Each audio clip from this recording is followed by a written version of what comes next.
Also give you, although I'm not going to talk about this, a little bit of an idea about the quantitative data. This is the amount of questionnaires that were completed by young people in the 5 locations, and they decided, the quantitative decided that they wanted schools from with and without a religious character. And that has to do simply with testing things in terms, as it were, the quantitative approaches. So most of these things I've already said, but important perhaps to mention is that the quantitative and the qualitative wanted to be coordinated with one another so that the qualitative could really, as it were, flow into the quantitative. Just to give you an idea of what we call the contextualizations, and that was, as it were, on the individual level, then on the social level, but also then on the level of the power of beliefs. So all of these things we wanted to work in and pay attention to as we were going along. So the focus group discussions, as it were, paid attention to those contextualizations, and we had 4 broad categories under which the interview questions were grouped, and the ones that I drew out, or the data that I drew out from the discussions are basically in the area A, but we also discussed values, encounter with diversity and attitudes to diversity with them, apart from the other things, the full background. Just so that you have an idea of what the focus group discussions look like, we asked for 6 pupils of the required aims for each group, mixed of course in terms of gender, but also ethnic and social backgrounds, and also there were sometimes mixed in terms of school classes, so sometimes we would get a year 10 and a year 11 rolled into one, but that didn't really matter.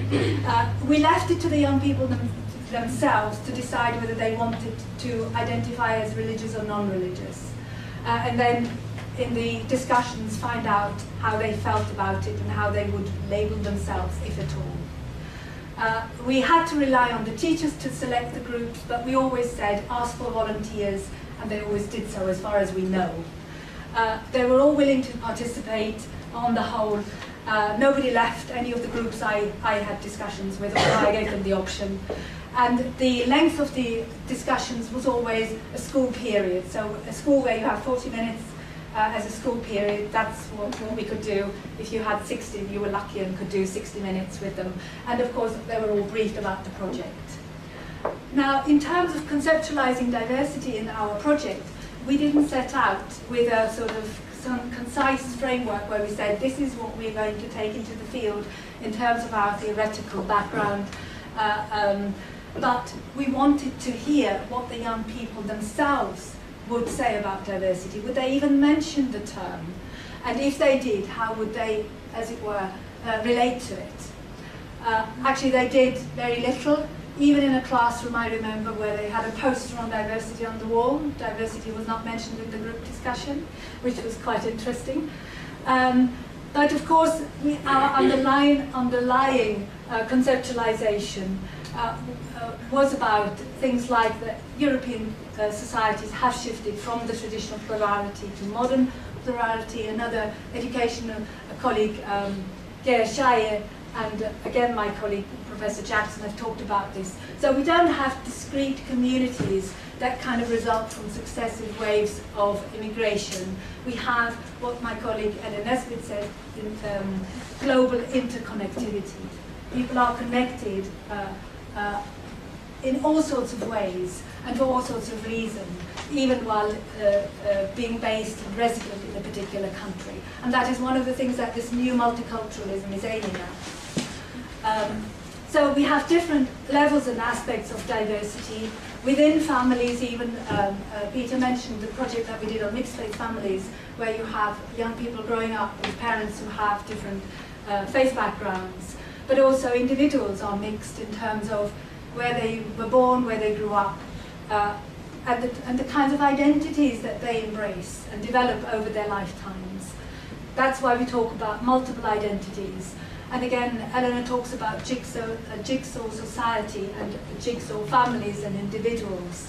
But there's also the clash of cultures. But is it? And that's what it's always one of the things we want to find out. Are the cultures really clashing in those contexts? One notion that has become quite useful in applying is the multiple cultural competence notion, or integrated plural identity, because we found in previous projects that young people are quite adept and skillful in displaying different parts of themselves, or if you like, different parts of their identities, according to the context in which they find themselves in. Hence these two terms. And they do apply whenever I meet young people, I'm reminded of that notion. So again, there is the context of the wider literature, and it is interesting that the attention that social sciences pay to young people has slowly begun to really come into its own. But often it comes with a focus on Christianity, although there are now other people who are looking at other faith communities in terms of young people.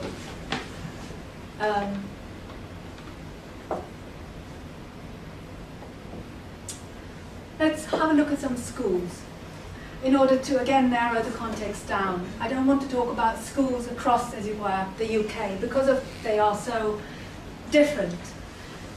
The school that I call School A is a co-educational Catholic and Anglican school on the outskirts of a large Welsh town. You see there are baptised Catholics and Anglicans, although pupils from other faiths were welcome. It was a relatively smallish school with a majority white Christian pupil body, but there were other backgrounds present. But non-white didn't automatically mean non-Christian. That was important to, as it were, bear in mind, being in the school. The way our inspection system, as it went, looks at socioeconomics is the entitlement to free school meals. So that's why I put there that the entitlement in that school was below the local and national average. The school used English as its, as it were, everyday language, but encouraged Welsh as a second language. I didn't hear any Welsh spoken at all when I was in the school. And it is a church school and subscribed very clearly and openly to Christian ethos. School B was, or is, an academy in the Midlands. I mentioned to you what the academies are. So outside the local council's authority. This school is in an inner city. The city is large, industrial, multicultural, very mixed. Again, a smallish school, but it had a sister academy in another part of the Midlands, but I didn't go there. And again, the catchment, as far as I could see, despite this multicultural, multi-ethnic city, the catchment was mainly white British, although again, other ethnicities were present. Again, you have the socioeconomic profile through the free school meals. But interesting was about this school that it had a very strong ethos. It's not a state church school, but it had a very strong Christian ethos, and you realized it the moment you walked through the door. It had what I would call a corporate image, very modern building. You couldn't get into the building without a badge or without security procedures. And every classroom and around the corridors in the schools, Christian values were on display. And the other thing about academies that I should mention is that they often have a sponsor, an industrial sponsor, and that may have an impact, obviously, on the school. The third school I drew data from is a comprehensive community school in London, the northern part of London, a large school, and a school that is very, very diverse in terms of its composition. So very multi-ethnic, 3/4 are from minority ethnic groups, although mainly from the Asian and Asian British and Black Caribbean background. For a high percentage of the pupils in the school, English is not their first language, but of course they all speak language English as their first language without any problems at all. And this is one of the schools where you have high pupil mobility. And that, of course, has, as I said, an impact on the school and how it deals with young people. Now, this school, and I could feel it again and see it when I was in the school, celebrated this diversity and had structures in place to integrate all these different backgrounds that young people brought, even the ones who were, as it were, in this high mobility category.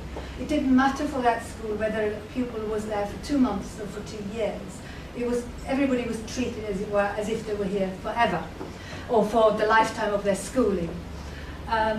And again, it had a specialism in business and enterprise, as a lot of schools now do.